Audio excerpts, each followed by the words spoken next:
প্রিয় অষ্টম শ্রেণীর শিক্ষার্থীবৃন্দ, আমি মোহাম্মদ বাহাদুর আলী মিয়া, ইংরেজি বিষয় শিক্ষক, বেলায়েত হোসেন বহুমুখী উচ্চ বিদ্যালয়, দেলদুয়ার, টাঙ্গাইলের পক্ষ থেকে আমি তোমাদেরকে জানাচ্ছি অনলাইন ক্লাসে স্বাগতম। আজকে তোমাদের পাঠদানের বিষয় হলো ইংরেজি সেকেন্ড পেপার থেকে ভয়েস চেঞ্জ। ভয়েস চেঞ্জ করাবো আমি ফার্স্ট ইনডিফিনিটে। এর আগে প্রেজেন্ট ইনডিফিনিট থেকে শুরু করে প্রেজেন্ট টেন্সে যতগুলো ছিল সবগুলো পড়ানো হয়েছে।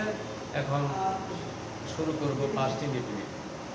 ফার্স্ট ইনডিফিনিট থেকে ভয়েস চেঞ্জ পড়ানোর আগে আমি ভয়েস চেঞ্জের স্ট্রাকচারটা দিয়ে নিচ্ছি। স্ট্রাকচারটা হলো স্ট্রাকচার অবজেক্টকে সাবজেক্ট করতে হয়, প্লাস হেল্পিং ভার্ব বসাতে হয়, এটা টেন্স অনুসারে। তারপর মূল ভার্বের পাস্ট পার্টিসিপল আকার হয়, প্লাস বাই সহযোগে সাবজেক্টকে অবজেক্ট করতে হয়। স্ট্রাকচারটা এইভাবে আমি দিয়ে নিলাম। এখন ফার্স্ট ইনডিফিনিট থেকে একটু উদাহরণ দিলাম। এক্সাম্পল, হি এট রাইস। এইটা ফার্স্ট ইনডিফিনিট টেন্স। আমরা বললাম কিভাবে, যেহেতু ভার্বের পাস্ট ফর্ম আছে, ভার্বের পাস্ট ফর্ম প্রমাণ করলো যে এটা first indefinite tense. First indefinite থেকে ভয়েস চেঞ্জ করতে হলে আমরা ভয়েস চেঞ্জের সাধারণ নিয়ম সব টেন্সের বেলায় একভাবেই হবে, শুধু একটু পরিবর্তন ভার্ব এবং অক্সিলিয়ারি ভার্বের ক্ষেত্রে। যেমন প্রথমে আছে অবজেক্টকে সাবজেক্ট, অর্থাৎ এখানে অবজেক্ট রাইস, একে সাবজেক্ট করলাম। সাবজেক্ট অনুসারে হেল্পিং ভার্ব বসাতে হবে। যেমন ফার্স্ট ইনডিফিনিটে যখন আমরা ভয়েস চেঞ্জ করব, এই সাবজেক্টের পর সাবজেক্ট অনুসারে সাহায্যকারী ভার্ব বসতে হবে এবং এটা আসবে পাস্ট কন্টিনিউয়াস থেকে।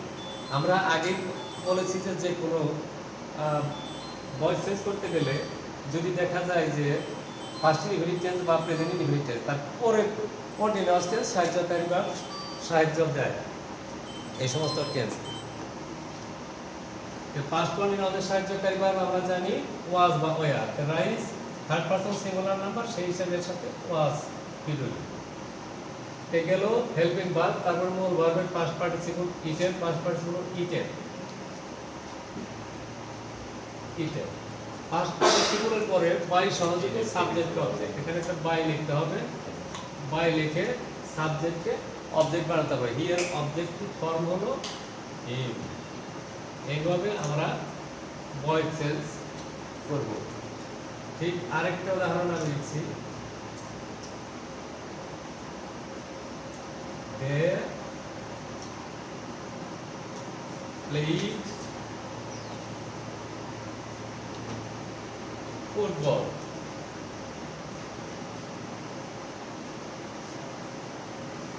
এখানে অবজেক্ট হলো ফুটবল। তো অবজেক্টকে সাবজেক্ট করতে হলে আমরা কি করব, এই ফার্স্ট যে লেটারটা আছে এর, এটাকে ক্যাপিটাল করব। F double football.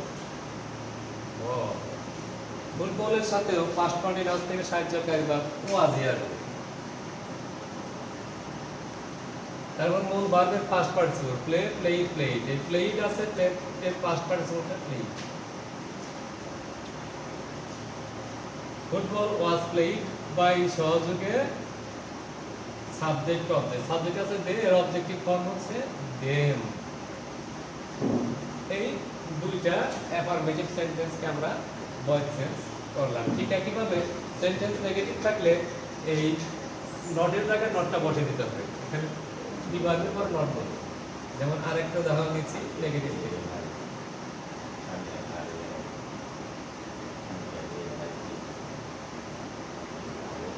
You did not see a bird. প্রিয় শিক্ষার্থীবৃন্দ, আগে আমি টেন্স বোঝাইছি যে যখন পাস্ট ইনডিফিনিট টেন্সে ভার্ব বা নেগেটিভ হবে তখন সাহায্যকারী ভার্বের সাহায্য নিতে হবে। পাস্ট ইনডিফিনিটের সাহায্যকারী ভার্ব ডিড। যখন ডিডের সাহায্য হবে তখন মূল ভার্বের প্রেজেন্ট ফর্ম হবে। অর্থাৎ এটা পাস্ট ইনডিফিনিট টেন্স শনাক্ত করতে পারলাম। ভয়েস চেঞ্জ করার সময় কি করব, অবজেক্টকে সাবজেক্ট করলাম। এ ভার্ব, এ ভার্ব এর সাথে ওয়াজ ইকুয়ালস টু ওয়াজ নট এখানে বসলো ওয়াজ নট, মূল ভার্বের পাস্ট পার্টিসিপল সিন বাই সহযোগে সাবজেক্ট অবজেক্ট ইউ এর অবজেক্টিভ ফর্ম ইউ। শিক্ষার্থীবৃন্দরা এখানে একটু লক্ষণীয় বিষয় হলো, যেমন কিছু কিছু ভার্ব আছে, সেই ভার্বের তিনটা ফর্মই এক। খুব লক্ষণীয় বিষয় তোমাদের জন্য, তোমরা খুব লক্ষ্য রাখবা, ভুলে যেন না যাও। কিছু কিছু ভার্ব আছে, সেই ভার্বগুলোর তিনটা ফর্মই এক। যেমন লিখতেছি সিইউটি কাট, কাটের তিনটা ফর্মই এক, কাট কাট কাট, অর্থাৎ present form, past form, past participle form একই। একইভাবে read, R E A D,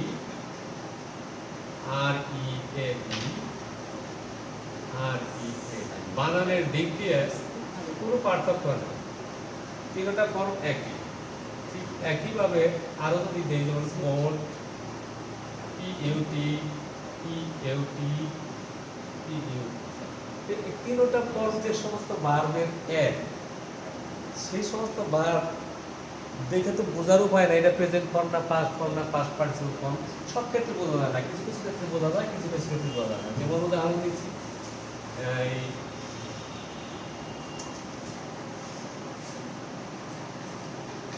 হি দিয়েই দিলাম উদাহরণটা, হি রিড এ বুক, সে একটি বই পড়িয়াছিল। এটা পাস্ট ইনডিফিনিট টেন্স, এটা রিড আছে, রিডের তিনটা ফর্ম এক, এটা রিড, এটা পাস্ট ইনডিফিনিট টেন্স, এটা নিশ্চিত। কারণ এটা যদি প্রেজেন্ট ইনডিফিনিট হতো, তাহলে নিয়ম অনুসারে থার্ড পারসন সিঙ্গুলার অর্থাৎ মূল ভার্বের সাথে এস বা এস যোগ, এস বা এস যোগ নেই, অতএব এটা পাস্ট ইনডিফিনিট টেন্স। এই পাস্ট ইনডিফিনিট টেন্সের ধারায় একটা ভয়েস চেঞ্জ করতে হবে। তাহলে ভয়েস চেঞ্জটা হবে এ বুক ওয়াজ, রিডের past participle read, a book was read by সহযোগে সাবজেক্টকে অবজেক্টিভ। কিন্তু এখানে যদি সাবজেক্ট হি না থেকে, অর্থাৎ থার্ড পারসন সিঙ্গুলার নাম্বার না থেকে অন্য কোনো সাবজেক্ট থাকতো, তাহলে কি হতো? যেমন লিখতেছি এখানে, you read, you read a, এখানে ইউ তো সেকেন্ড পারসন থাকলে তেমন কোনো বিধান প্রেজেন্ট ইনডিফিনিট আমরা পাই নাই যে মূল ভার্বের সাথে এস বা যোগ হবে ইউ থাকলে, তা হবে না। তাহলে এটা কোন টেন্স করবো আমরা? এটা দুই টেন্সই, এটা প্রেজেন্ট ইনডিফিনিটের নিয়মেও করা যাবে, পাস্ট ইনডিফিনিটের নিয়মেও করা যাবে। প্রিয় শিক্ষার্থী, কিন্তু এদিকে খুব কেয়ারফুল থাকবে। যেমন পাস্ট ইনডিফিনিটের নিয়মে a book was read by you। আবার প্রেজেন্ট ইনডিফিনিটের নিয়মে এ অর দিয়ে লিখে দিলাম, a book is read by you। এটা হলো প্রেজেন্ট ইনডিফিনিটের নিয়ম, এটা পাস্ট ইনডিফিনিটের নিয়ম। এখানে কোনো ভয়ভীতি নাই বা টেনশনের কোনো প্রয়োজন নাই, কারণ এই যেখানে তিনটা ফর্মই ভার্বের এক। এরকম যত ভার্ব আছে তিনটা ফর্ম এক, ওদের সাথে যদি থার্ড পারসন সিঙ্গুলার কর্তা থাকে, তাহলে মূল ভার্বের সাথে এস বা এস না থাকলে ধরেই নিতে হবে এটা past indefinite tense sure.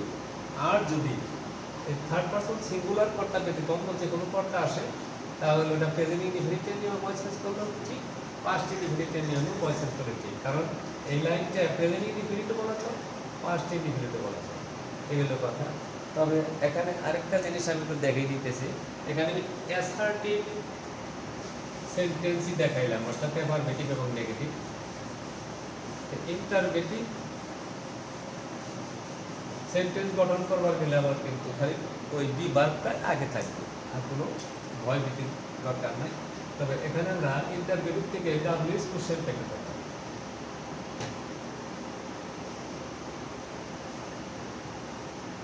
why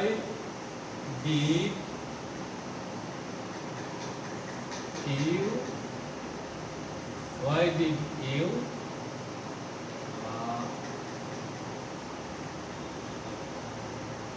help? Why did you help them? দিলাম। এটা WH কোশ্চেন। এই WH কোশ্চেনে ভয়েস চেঞ্জ করতে হলে কি করতে হবে? WH গুলো যেখানে আছে ওখানেই থাকবে। WH ওখানে থেকে যাবে। তারপরে অবজেক্টকে সাবজেক্ট করব আমরা। দেমের সাবজেক্টিভ ফর্ম হলো দে। এই দের সাথে পাস্ট ইন্ডিফিনিট টেন্সে সাহায্যকারী ভার্ব কি বসতে পারে? ওটা কর্তার আগে বসবে। সাহায্যকারী ভার্ব দের সাথে ওয়ার বসতে পারে। ওয়ারটা ওই ধের আগে বসবে। Why were they? Why were they?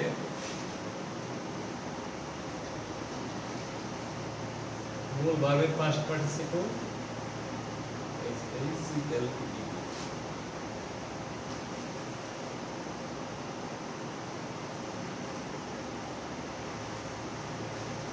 Why were they helped by you? Subject object। এই তো খালি প্রশ্নবাচক বলে কর্তার আগে ওই প্যাসিভে যে সাহায্যকারী বা ওটা আগে থাকলে প্রশ্নবাচক দিয়ে দিল। যেমন অ্যাক্টিভে ছিল কর্তার আগে সাহায্যকারী ভার্ব ডি, প্যাসিভে কর্তার আগে সাহায্যকারী ভার্ব চলে গেল অর্থাৎ হয়ে এটা WH এর নিয়ম। অর্থাৎ WH এইভাবে থাকে।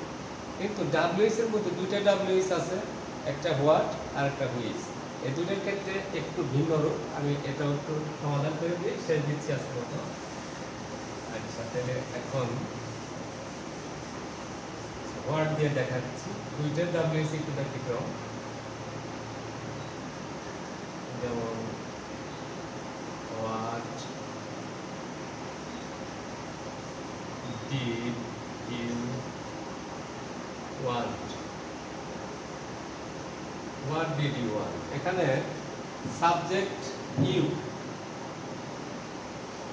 মূল ভার্ব want, অক্সিলিয়ারি ভার্ব আর সাহায্যকারী ভার্ব ডিড। তো অবজেক্ট কই? এটা আমাদের শিক্ষার্থী যারা ইংরেজি কেবল শিখতেছি বা শিখতেছো, আমাদের একটু সমস্যা হয়। এখানে অবজেক্ট আছে, অবজেক্ট এখানে হোয়াট। এই হোয়াট নিজে এখানে অবজেক্ট। এই হোয়াটটাই অবজেক্ট। এই অবজেক্টকে এখন সাবজেক্ট করতে হবে। হোয়াট ছিল অবজেক্ট, এখানে কিন্তু সাবজেক্ট হলো। নতুন সাবজেক্ট অনুসারে সাহায্যকারী বসানোর কথা। তাহলে according to new subject we shall include here auxiliary verb. What এর পরে তাহলে ওয়াজ বলবো। হোয়াট থার্ড পারসন ছিল না, হোয়াট ওয়াজ। তারপরে মূল ভার্বের past participle, wanted past participle wanted. What was wanted by দ্বারা subject object. What was wanted by you. What did you want? তুমি কি চাইয়াছিলে? আর এটা প্যাসিভের অর্থ তোমার দ্বারা কি চাওয়া হইয়াছে। ঠিক একইভাবে হুইচ আরেকটা WH হুইচ। হুইচের সাথে অ্যাটাচ থাকে যে কোনো একটা নাউন।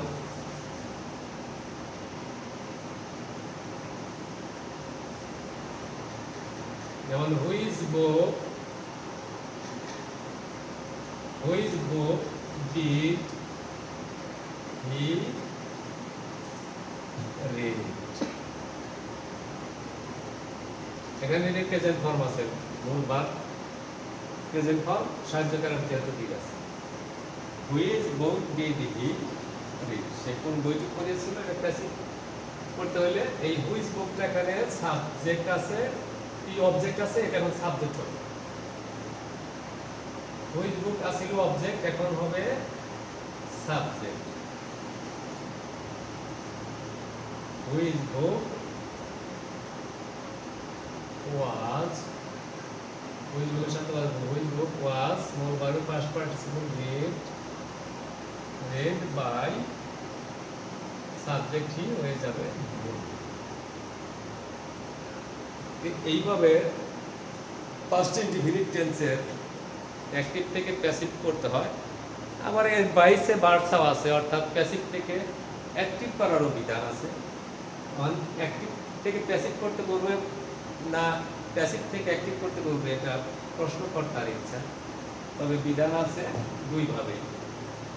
ভাইসে ভার্সা যখন আমরা করতে যাবো, ভাইসে ভার্সার একটা উদাহরণ দিয়ে শেষ দেব। যেমন Rome was not built in a day.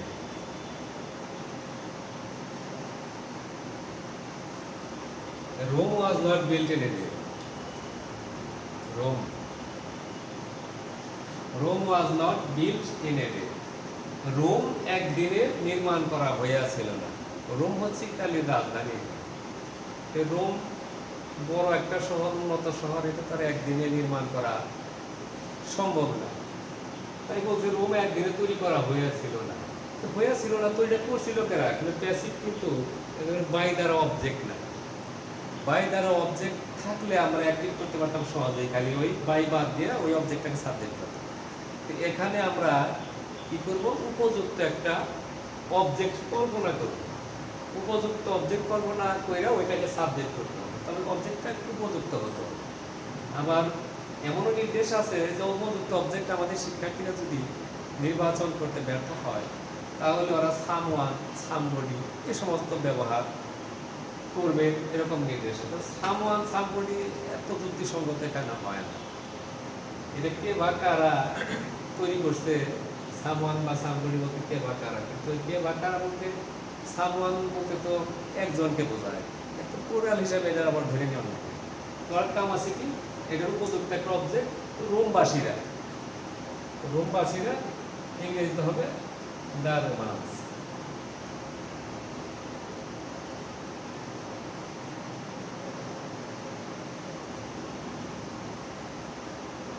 The romance অর্থাৎ রোমবাসীরা। এটা was not আছে past indefinite passive, active কর্ম গেলে তো did আসবে। The romance did not, এখন কিন্তু মূল ভার্বের প্রেজেন্ট ফর্ম হুঁশিয়ার, কারণ এটা did আসছে, মূল ভার্বের present form B-U-I-L-D। The romance did not build Rome in a day.